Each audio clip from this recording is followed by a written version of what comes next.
society impose on us children? Does society expect us to have children? And does society respond and accept us when we decide we actually don't like them? Yeah, I mean, I think in some circles definitely. Maybe other more kind of outspoken or open-minded societies, maybe not so much. And you know, there's a mixture of all those kind of societies in South Africa, in Joburg, in suburbs, you know. So yeah, my parents have, I mean, they made peace that I'll never have a child. But my sister is there with money. They're feeling again.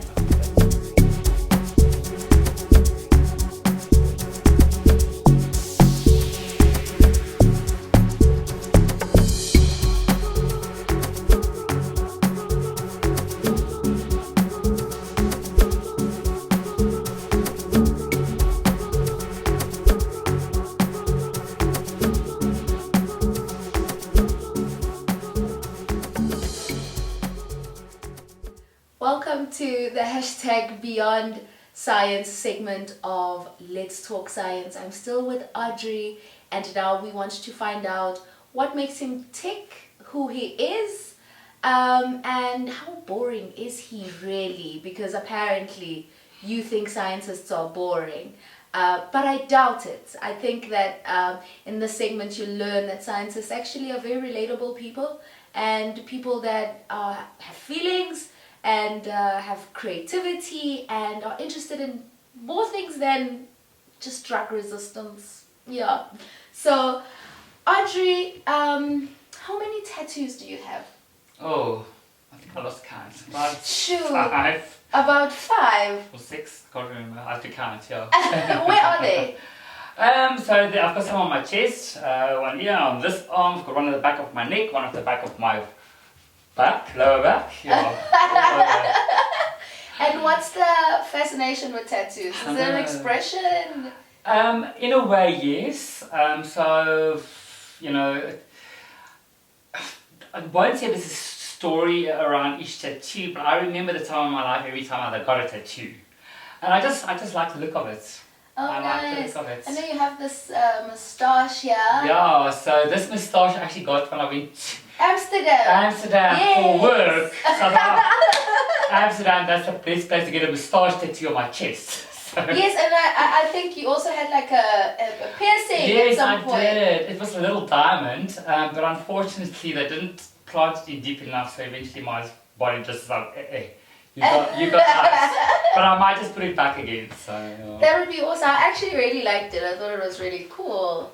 But also you lecture, and you've got quite an aesthetic about you, you know, and it's not like a typical lecturer look, you know.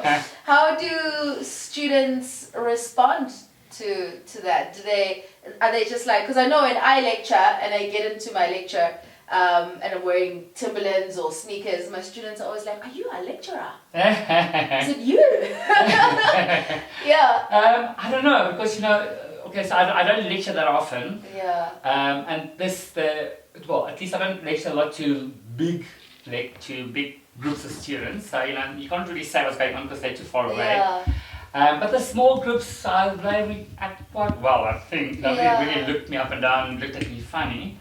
But I mean, I do look, I am older. You are older than me. And the beard does kind of make me look old. So I mean, I had some students calling me prof, which I'm not yet. Yeah. Just because I've got that look. But I like this kind of, you know, looking outside of the typical thing. I like that kind of look. Yeah. Okay, no, that's awesome. That's awesome. And you've got, you and your partner Irvin have little babies as pets. Oh, too many. We've got 6 dogs. We've got guinea pigs, we've got a cat, and we've got an African grey parrot. So, yeah. What's an African grey? Oh, it's an actual parrot. It's a parrot. It's African grey. It does. Yeah, no, so even the parrot, so, you know, most of the dogs are rescues. The parrot is a rescue as well. And Irvin used to stay with his mom and dad for quite some time, and the parrot used to stay there. And then when we moved in together, the parrot was still there for a while. Then he came to us, and I tell you, his mom and dad spoke to that parrot. Really? Because you can tell, you can hear the conversations they had you know, through the the parent parents. which used to laugh, to laugh like his dad, still does sometimes, and coughs, so it's just a ball. I used to watch that bird like a TV screen. It's entertaining. Funny. Yes, extremely. Yeah. Yeah. And so, the dogs, you guys enjoy having them, and you. so much, yeah. I mean, they are really, nice. they are kids, you know. Yeah. Children, I'm not really into children, although I love my nephews, but, you know, our dogs and our pets, they are our children. They're close to our hearts, so... Yeah, I was listening to a show on radio, and they were asking such a difficult question, and they were saying, does society impose on us children? Does society expect us to have children? And does society respond and accept us when we decide we actually don't like them? Yeah, I mean, I think in some circles, definitely. Maybe other more kind of outspoken or open-minded societies, maybe not so much. And, you know, there's a mixture of all those kind of societies in South Africa, in Joburg, in suburbs, you know. So, yeah, my parents have, I mean, they've made peace that I'll never have a child. But my sister is there with my nephews. They're filling the gap. They're filling the gap. And also, I mean, my parents love our children, our furry children as well. So, yeah. Yeah, but that's awesome. Wow. Yeah. But you DJ as well. You're very creative. I mean, from your look as well. I mean, it becomes evident that you really are a creative person, you know. And I identify with that as well, because I think people always expect that because you're a scientist, you're like this technical person, these numbers, graphs, you know. But there's quite a big artistic element of you.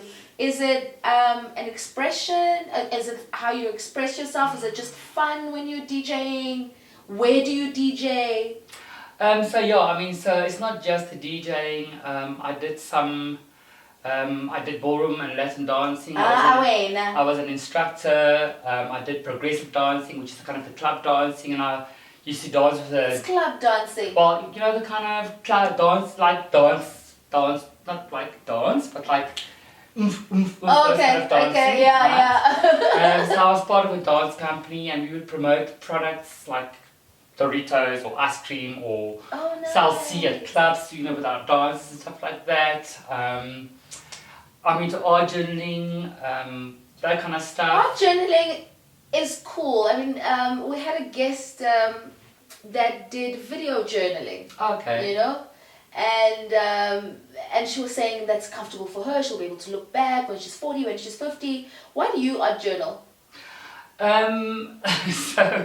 So okay, you said I'm very creative. I guess I am in some way, but I can't paint or draw to save my life.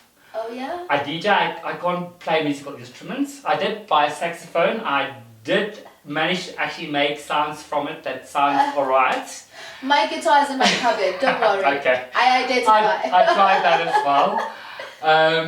But yeah, I guess, you know, it's a form of expression. A form to, you know, try and having fun as well. I mean, why would you want to do something if it's not fun? Right? Yeah. When it comes to music, I like, I don't know how to read music, right? So if I try to play tunes, it's off by ear, right? Yeah. So the moment you tell me you've got to read this piece of music, you know, So it's an intuition thing. You work on intuition. You work with your with the ear. Exactly. And even with the art journaling, it's all about intuition. You know, putting the colors down. Which colors? What do I feel like today? You know, so it's definitely self-expression, a way to express yourself. And a release. Definitely. You know, there's just something about putting paint down on paper that's just so soothing to me.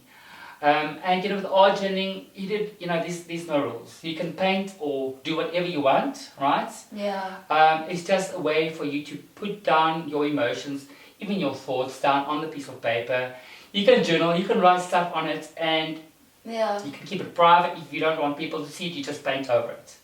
Yeah. So you can like write something and then you can paint over it. Exactly. You know, so the journaling is not necessarily for you to go back and see, oh, what I wrote. It's just the process of getting things out down on the paper. If you paint over it, it's fine. I remember when I did this page, I think I wrote about, you know, this and this. So it's just a form of getting things out. Oh gosh. So Audrey's got has So I brought some my, art my journaling recent for us. journal with that I did. They're so cool. They're so colorful. And also the texture. I've actually managed to paint a little face. And then you say you're not artistic. So I must say YouTube is a big help. So I watch YouTube videos like crazy. I like life's too short to worry about stupid things. So these are the kind of things that I would journal. I put sayings in there that, you know, is important for me to kind of flip through and think, oh, okay, that's important. This one says focus on what's important. Let it go, you know. So that's the way that I like to journal. Life gets so busy as well that we tend to almost forget like the little things that matter, and we tend to make we forget the little things, or what seems like a little thing but it's actually a big thing, like time, spending time with people, your loved ones, just being mentally present in all your relationships. And we get like so sucked up into the deadlines and, you know, the rush of especially Johannesburg and the world and the demands of society and whoever else, you know. And I think this is like such a, I definitely want to get into this, because I also feel like it's like a way to like almost recenter. Definitely. So I think the most important thing of art journaling, or any kind of art journaling or hobby, you know, is a part of time that you devote to yourself only. You know, spending time on Facebook and social media, it's not spending time by yourself, right? You are interacting with other people. So a hobby, art journaling, this is my time, right? I devote this time to myself. The world can wait, right? And I think that's something that we miss in our lives, is time that we devote just to ourselves.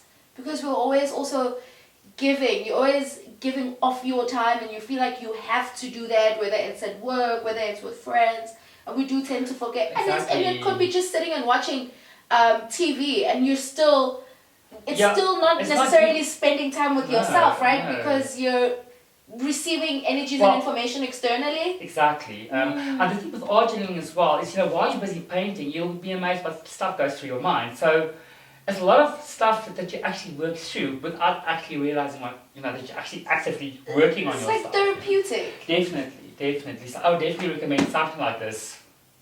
I'm officially going to get lessons, or you're gonna send me YouTube links. All right. And I think we'll share YouTube links as well on our description of this episode, so that people can actually get into it. See what it's about. You know? Yes, because I think that's really, really awesome. Yeah. Sure, this was so much fun.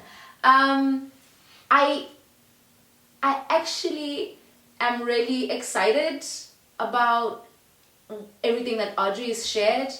And I really do think that a lot of us, especially I know for me, I don't know about you, but for me, I really do get, lost in the deadlines, lost in the buzz. And I think it's really cool to use creativity in a therapeutic way, in a way that sort of advances and senses you and connects you to yourself, so that when you get out there, you are, you're present as your best self because you've worked on yourself. And I think that for me is the big takeout from this hashtag Beyond the Science segment with Audrey.